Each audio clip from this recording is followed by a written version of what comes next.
So, you just got done with grad school and you're on cloud nine and you're just so excited because you went through 2 years, maybe 3, maybe 4 of hard work trying to get the damn master's degree.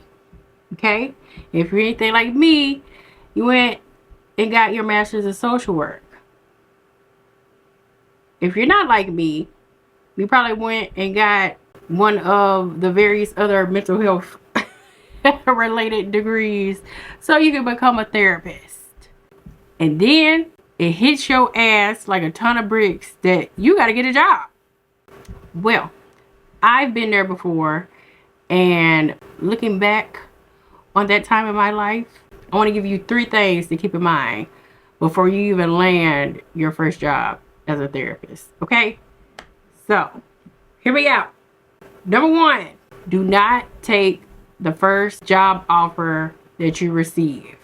When you are fresh out of graduate school, you're going to come to find that there's a lot of agencies and organizations that are predatory. And they look for new grads because they know you're probably going to have some student loan debt to pay. That's going to creep up within the next 6 months. And they may feel like, oh, well, they're new. They don't know what to expect. So I can get over on them. Yes, there are some employers that are like that, and it's fucked up. So keep in mind, when you are interviewing for these jobs, talk about pay.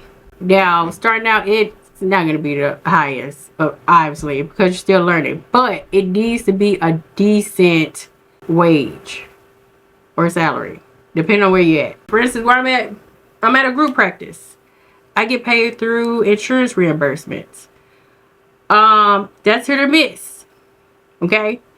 I don't know when insurance is going to pay my ass. I can see a client today, and I probably won't get paid for today's session for another 2 months. Yeah, you got to be prepared for that. Also, if you work at a group practice or private practice, not all your clients are going to have the same insurance. Some clients are going to be private pay. It's just a lot of variations. But that's something to consider. Ask if you're going to be a W-2 employee or if they're going to make you a 1099 contractor, because there's 2 different things. If you have a W-2, your employer is going to be taking out those taxes. You're considered an employee, so they should be providing supervision towards your independent licensure. And there should be some continuing education training provided as well. As a 1099 contractor, you're on your own. Okay? You got to take your own goddamn taxes out. You got to figure out, okay, I need to set this much aside for taxes. I need to set this much aside so I can pay for supervision. Oh, I need to set this much aside so I can attend a conference or a continuing education training. Like, yeah, 2 different statuses. Also, if you take the first job offer that you receive, there's probably some red flags that you probably missed during the interview. And when you actually start working, there's going to be a horrible work environment. There's not going to be any work-life balance. You're probably going to have a high caseload where you're seeing 6, 7, 8 clients a day. Like, yeah. Before you accept any job offers, go on at least 2 or 3 other job interviews and see how that hiring manager or clinical director runs that department or facility, and ask those questions. Don't be afraid to ask those questions. Just because you just graduated does not mean you need to take any crumb of a job that is offered to you. No. Number 2, come close. Come close. I need you to look me in the eye when I tell you this. You do not need to get certified in every therapeutic modality. And I'm talking CBT, DBT, IFS, whatever other therapeutic modality there is. Do not go broke spending money on trainings because you feel like you need to get certified in every goddamn modality. Okay? I made that mistake when I first became a therapist. I was like, oh shit, I don't know what I'm doing. I need to go to these trainings and understand what DBT is. I need to understand what IFS is. There was some modalities that was coming up. I never even heard of those in school. And I'm like, oh, I need to get training for that too. No. Did I complete those trainings? No, I did not, because it was overwhelming. It was too much. And my supervisor told me to calm the hell down. The thing is, while you were in school, you learned the basics of cognitive behavioral therapy. Like, that's the baseline.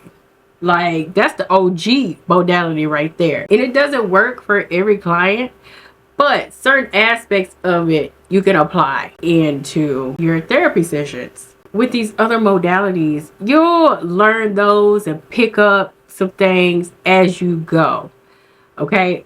Your first year of being a therapist, I need you to understand that you are the intervention. Okay? You are the therapeutic modality.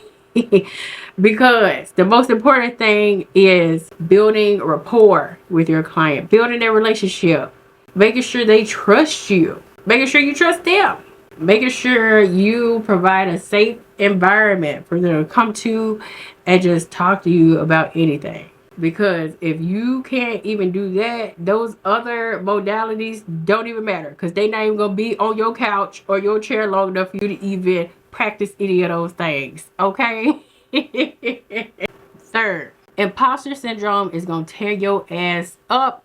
Ain't nothing you can do about it. It's just something that's going to happen until you've been doing this for a long time. Now, I know that's a huge thing, imposter syndrome. The thing is, the way your imposter syndrome presents is also going to be dependent on your work setting. If you're in a setting where you don't feel supported, you don't feel like your supervisor is addressing your concerns or needs, and you just been thrown to the wolves, then yeah, your imposter syndrome is going to be like, yeah, no, I don't know what the hell I'm doing. I'm overwhelmed. I want to quit. At that point, it's not imposter syndrome. It's you not having the support you need. Because I'm pretty sure if you had the support you needed, then imposter syndrome wouldn't be there, because you know what you're doing. You do. You do. You're not an imposter.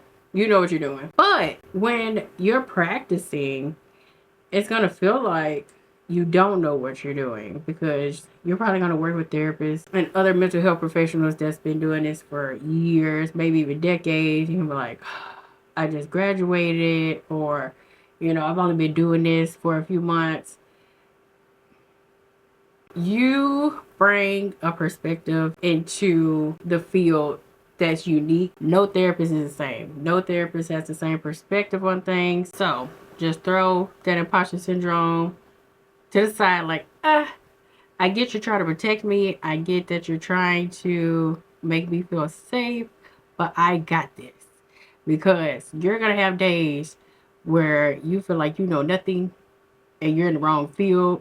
You shouldn't be helping anybody. And then you're going to have other days where it's like your confidence through the roof. You feel like you're picking this up and you're connecting with clients and your day is just going great. And then the curveball is going to kick in, and regardless of if you're an experienced therapist or not, it's going to put you on your ass. And you're going to need to consult with somebody, whether it be a supervisor or another therapist, because that's how this goes. Every therapist I work with consults with somebody, even the LCSWs. They're like, yeah, I need to talk to you about this case, because that's how hard it is. That's how challenging this work is. So don't look at your newness as some type of weakness. Okay? Your newness is a strength, because you're unique as a person, and you having a fresh perspective on what's going on is also going to be a benefit to wherever you work. So there you go. All right, those are my 3 things that I want you to keep in mind while you're on the job hunt or starting work as a therapist, because I didn't know those things before, and it would have been helpful if I did. So that's it. Bye.